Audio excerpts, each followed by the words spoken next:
Hello friends, मैं हूं सपना और आपका बहुत बहुत स्वागत है हमारे यूट्यूब चैनल सपना शिक्षा पे। आज हम लोग पढ़ने वाले हैं सिंधु सभ्यता एवं वहां पर जो पाए गए अवशेष और साक्ष्य हैं।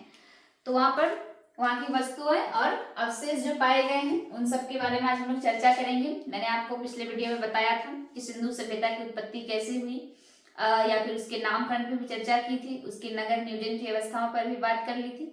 अब हम लोग बात करने वाले हैं कि सिंधु सभ्यता यानी कि सिंधु वस्त्रों से प्राप्त अवशेष एवं वस्तुओं के बारे में।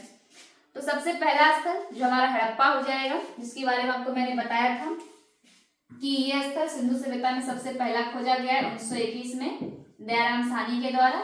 जहां पर क्या पाया गया है? कब्रिस्तान R37 जिसको कहा जाता है। आपसे एग्जाम में कई बार पूछा जाएगा कि सिंधु सभ्यता में R37 क्या था, तो हमारा हो जाएगा कब्रिस्तान। तो यहाँ तक आपका क्लियर है, क्योंकि बहुत इंपॉर्टेंट है, ये सब एग्जाम में पूछे जाते हैं। क्योंकि जितने भी मैंने बोर्ड में लिखे हैं, बोर्ड पर जितने भी मैंने साक्ष्यों उनको लिखा है कि वो जो किसी अलग अलग स्थलों से पाए गए हैं, वो सभी एग्जाम में कई बार पूछे जा चुके हैं। ऐसे तो पाने के मतलब खोजे गए तो बहुत सारे साक्ष्य थे, लेकिन उसमें से जो भी प्रमुख थे वो मैंने आपको बोर्ड में लिख रखा है। चलिए हम दूसरा देखते हैं। दूसरा हमारा हो जाएगा स्वास्तिक का चिन्ह। स्वास्तिक का चिन्ह तो आप लोग जानते हैं, सिंधु सभ्यता सनातन धर्म में भी उसकी बहुत मान्यताएं रही हैं। स्वास्तिक के चिन्ह को, उसका तो अपना एक अलग ही विशेष महत्व रहा है, जो कि कहाँ पाया गया है? सिंधु सभ्यता में हड़प्पा से। सीपी का पैमाना, ये भी जो है हड़प्पा स्थल यानी कि हड़प्पा शहर से पाया गया है। श्रमिक आवास, ये बहुत इंपॉर्टेंट है। श्रमिक आवास मैंने आपको बताया था कि सिंधु सभ्यता में जो नगरों को दो वर्ग में बांटा गया था, एक ऊपरी दुर्ग, एक निचला दुर्ग। तो ऊपरी दुर्ग में जो रहते थे वो ताकतवर शक्तिशाली शासक वर्ग रहा करते थे, और निचले दुर्ग में जिसमें कि श्रमिक लोग रहा करते थे। तो यही हो जाएगा श्रमिक आवास जो है ये हड़प्पा में मिला है। स्त्री के गर्भ से निकलता हुआ पौधा, स्त्री के गर्भ से जो पौधा निकलता हुआ एक चित्र मिला है, या फिर जो भी साक्ष्यों में मिला है, उसको उर्वरता की देवी भी कहा जाता है। समझ गए? उर्वरता की देवी किसको कहा जाता है?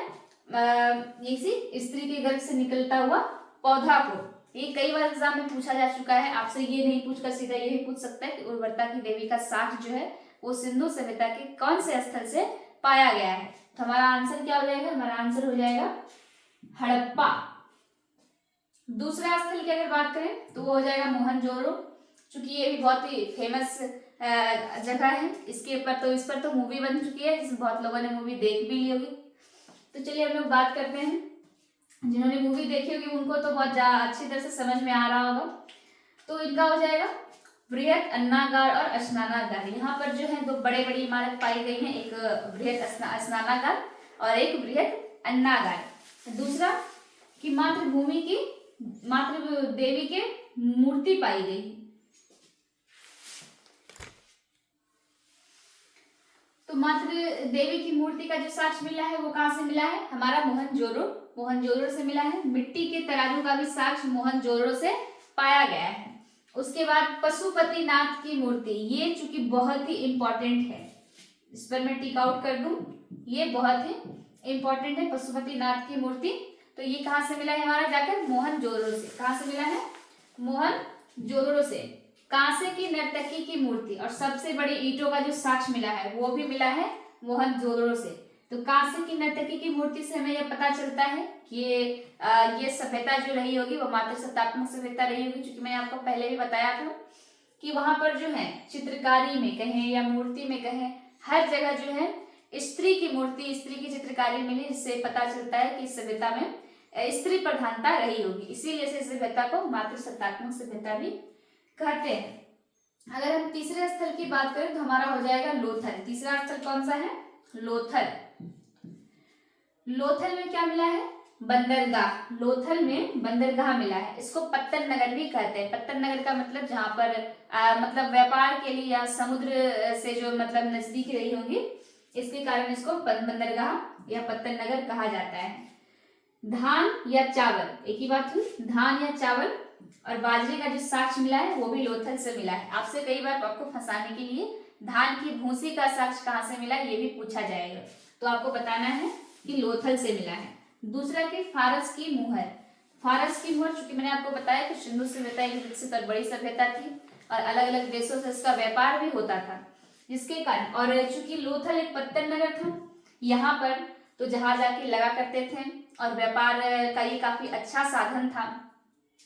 तो इस कारण से जबकि फारस के से जब इसका व्यापार होता होगा तो मुद्राओं की जो या मुहरों की जो मतलब लेन देन की जो प्रचलन की जो विधि होगी, मुहर जो चलता होगा, वो जो है आदान प्रदान करने के दौर में कुछ लोथल में भी रह गए होंगे। इसके कारण से लोथल से जो है फारस की मुहर के साक्ष्य मिले हैं। दूसरी अगर मैं बात करूँ, 3 युगल समाधियां, 3 युगल समाधियां जहां पर कि 3 लोगों को एक साथ दफनाया जाता होगा, एक साथ मिले होंगे, इस कारण से ऐसा 3 युगल समाधियों का साक्ष्य जो है लोथल से पाया गया है। छोटा दिशा मापक यंत्र, छोटा दिशा मापक, वहां पर जो दिशा मापने की जो यंत्र होगी वो छोटा होगा, और ये जो मिला होगा ये लोथल से मिला है, सिंधु सभ्यता में लोथल स्थल से मिला है। इसके कारण छोटा दिशा मापक यंत्र जो हम कहाँ से जानेंगे, तो लोथल से। दूसरा क्या कि तांबे का कुत्ता, तांबे का कुत्ते का जो साक्ष्य मिला है वो भी हमारा लोथल से मिला है। चौथा देखेंगे तो काली बंगन। सबसे पहले हम जानेंगे कि काली बंगन जो है इसका शाब्दिक अर्थ क्या होता है। तो काली बंगन का शाब्दिक अर्थ होता है काले रंग की चूड़ियां, काले रंग की चूड़ियां, ये होता है इसका अर्थ। कई बार एग्जाम में ये पूछा जाता है कि काली बंगन का शाब्दिक अर्थ क्या है, तो काले क्या हो जाएगा, काले रंग की चूड़ियां। यहाँ पे मिले हैं जुते हुए खेतों के साक्ष्य, इसको सीता का प्रमाण भी कहते हैं। क्योंकि हम जानते हैं, रामायण में पढ़ा होगा, हम लोगों ने टीवी पर देखा भी होगा कि राजा जनक को जो है सीता जी जमीन के अंदर से मिली थी, धरती के अंदर से निकली थी वो, इसीलिए इसे जुते हुए खेतों के साक्ष्य को सीता का प्रमाण भी कहा जाता है।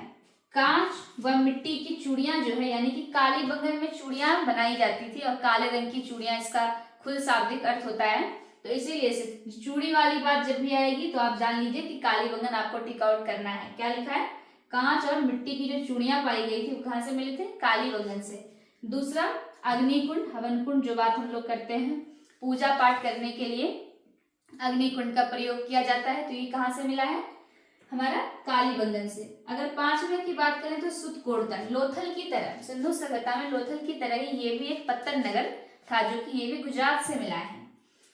यहाँ पर जो है घोड़े की अस्थियां एवं एक विशेष प्रकार की कब्रगाह मिले। घोड़े की अस्थियां यानी कि जो जिस घोड़े की मृत्यु हो गई उसकी अस्थियां मिली है, हड्डी वगैरह, और एक विशेष प्रकार का कब्रगाह भी मिला है।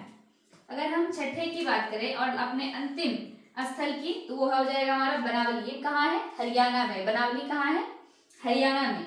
यहाँ पर हल की आकृति वाले मिट्टी के खिलौने मिले हैं। मिट्टी के खिलौने के साक्ष्य आप इस सभ्यता में कई जगहों पर देखेंगे कि आपको मिट्टी के खिलौने के साक्ष्य मिले हैं। तो हल की आकृति वाले मिट्टी के खिलौने के साक्ष्य कहाँ मिले हैं, तो बनावली में। और जौ और मिट्टी का हल, मिट्टी का हल और जौ भी कहाँ से मिला है, बनावली से मिला है। आज हमारा सिंधु सभ्यता टॉपिक पूरी तरह से समाप्त होता है। तब तक के लिए बहुत बहुत धन्यवाद। मिलते हैं अगले वीडियो में।